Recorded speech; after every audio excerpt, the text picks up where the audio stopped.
So today I want to talk about judging and humility.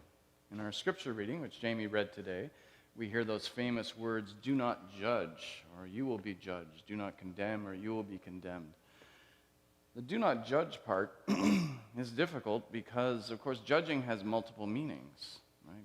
In the Bible, there's a whole chapter in the Hebrew Scriptures called the Book of Judges, and it's the story of heroic judges, people who were judges who did a good job. Judges who did then what we hope judges will do now, which is settle disputes in a fair and just way.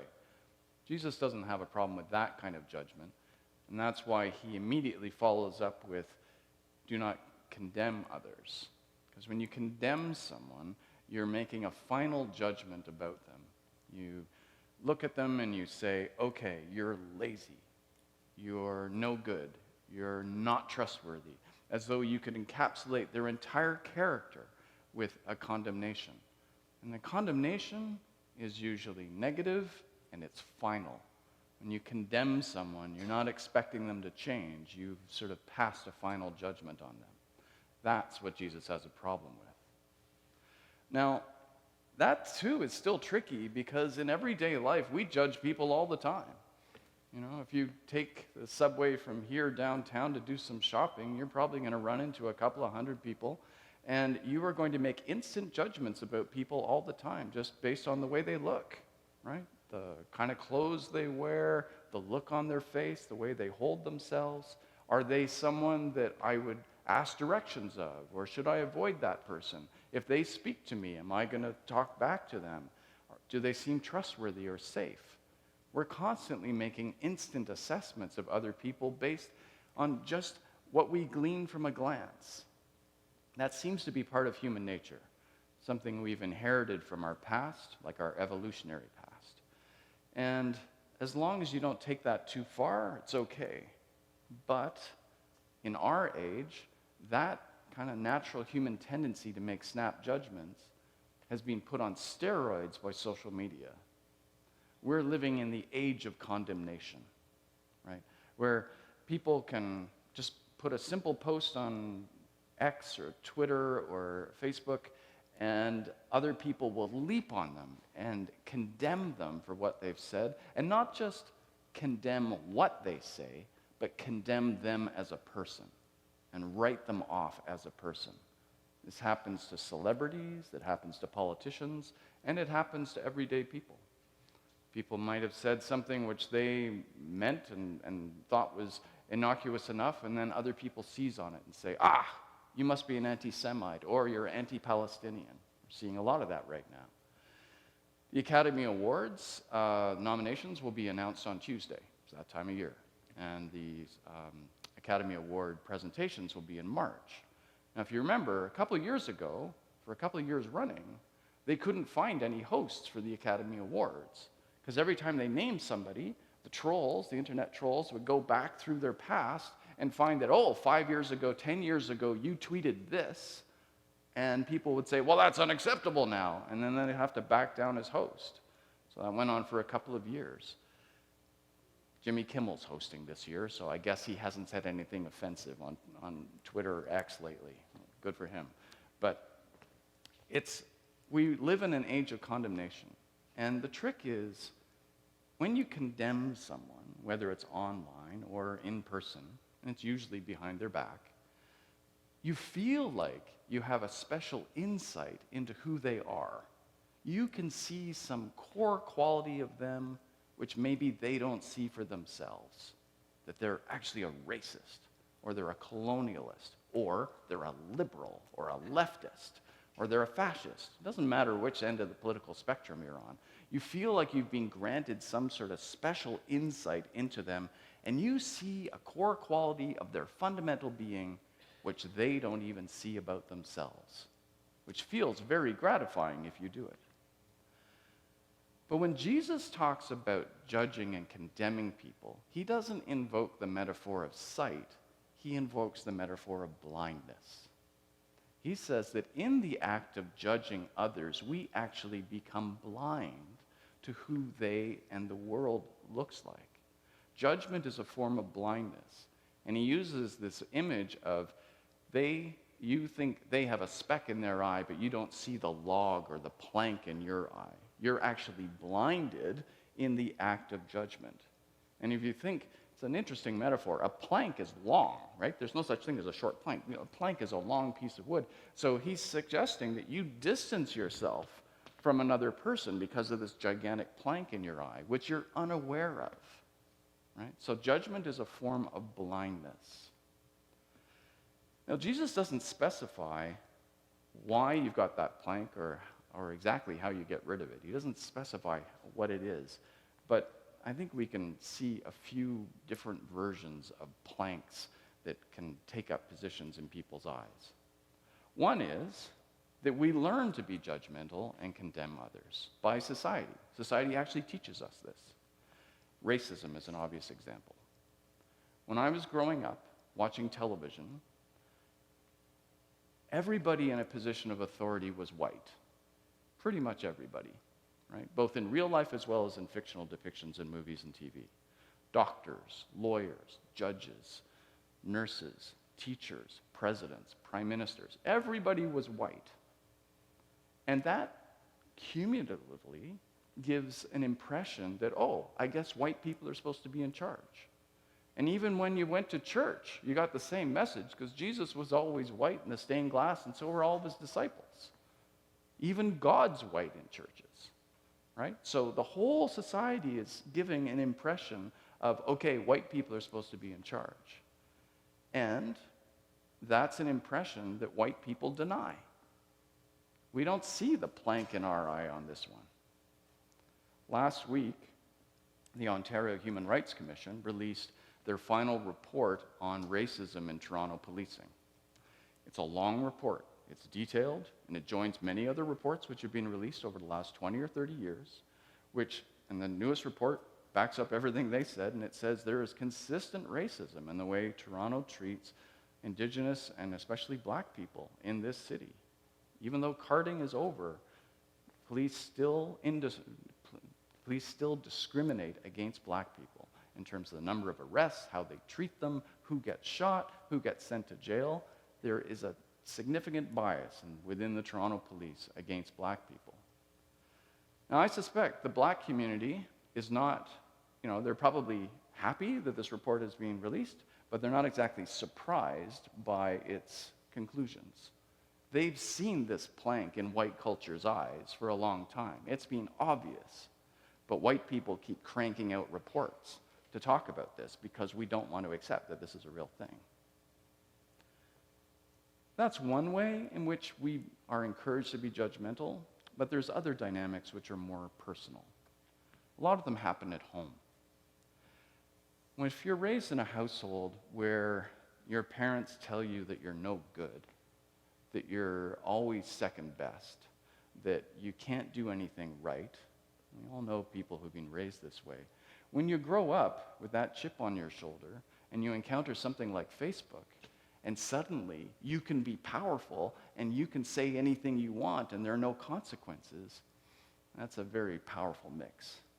A lot of people who have never felt empowered in their lives get to pass judgment and condemn strangers all the time. I don't know if you've ever dared to read the comments section underneath CBC News articles online. It's a scary experience, especially during the whole anti-vax thing during the pandemic. And there's other ways in which it happens at home. Parents don't have kids because they've sorted out all of their problems. They've dealt with their past and they're finally ready to have children. That's not how it works. We have children because we want to have children. And sometimes we have children even when we don't want to have children. Right? And people who parent are still carrying the baggage from their past, the way they were parented, the way that they felt mistreated or well-treated by their parents. All of that comes into parenting. Every act of parenting is a replay of the parent's childhood as much as it is a new childhood for the child who's growing up. And that can be difficult for the child. And when that child grows up, they carry that into parenting too. And that can lead to an urge to condemn and judge others if you're feeling that you were never treated well, or that you've just been a victim of your parents. People judge for all sorts of different reasons, and the way you're raised in your family can confer strength and weakness and security and insecurity. And so when we hear ourselves condemning somebody else, right? There's a difference between, you're driving, someone cuts you off, you call them a name. That's condemning, but it's not very deep condemning. But there are times when we condemn someone, we go, you so-and-so, and you feel yourself getting upset. At that moment, ask yourself, why are you getting so upset? Because you're feeling the log in your eye when you get upset. Why does that particular person upset me the way they do? Psychologists tell us that when you have those reactions, it's because you are replaying a past relationship and a past conflict that didn't get resolved. Maybe this person reminds you of your father. Maybe this person reminds you of a teacher who always put you down in class, but you could never talk back to them. There's a lot of unresolved conflicts within us that all of us are carrying. This isn't something to be apologetic about. This is something which all of us carry. Many of the things which we find most difficult in life are things which started when we were quite young. And so Jesus says, though, he says, you know what? These are things that you can fix. You can take that plank out of your eye. You have that power, but it's going to take some self-reflection. And the way to know where those pain points are is to notice how upset you get when you're upset at someone else. Because chances are you're upset at them because of something which has happened to you in the past, not because of how objectively upsetting they are being right now. There's a concept in winemaking called terroir. Does anybody drink wine here? Oh yeah, we're Christians, right? Yeah, we're supposed to drink wine. So terroir is the idea that the taste of the grape is highly influenced by the environment in which it is grown. The quality of the soil, the humidity, the heat.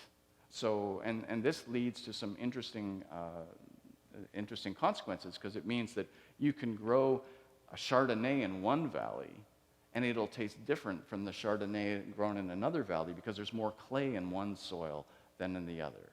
And recently, with all these wildfires that have been happening, that's affecting the terroir of wine. In California, they're finding that some vintages, you can taste the smoke, which is not a good thing, right? Unless our taste buds adjust. The wine industry is in some trouble here. But terroir is the idea that wine is influenced by everything that went into it, the soil, the air, the moisture, the heat. People are subject to terroir. We are highly influenced by the environment in which we grew up. It matters a lot whether you grow up in a city where bombs are falling or you grow up in a city like Toronto where things are peaceful most of the time, where you don't have to worry about going outside. It'll be okay. It matters a lot if you grow up in a really nice neighborhood with nice schools, it's a safe place, versus growing up in a neighborhood that's not safe, where people carry knives just to protect themselves. All of those things contribute to the way you see your life. And if you grow up in a place which is really nice, we often have a way of thinking that, oh, well, I deserve every accolade I get because I'm self-made.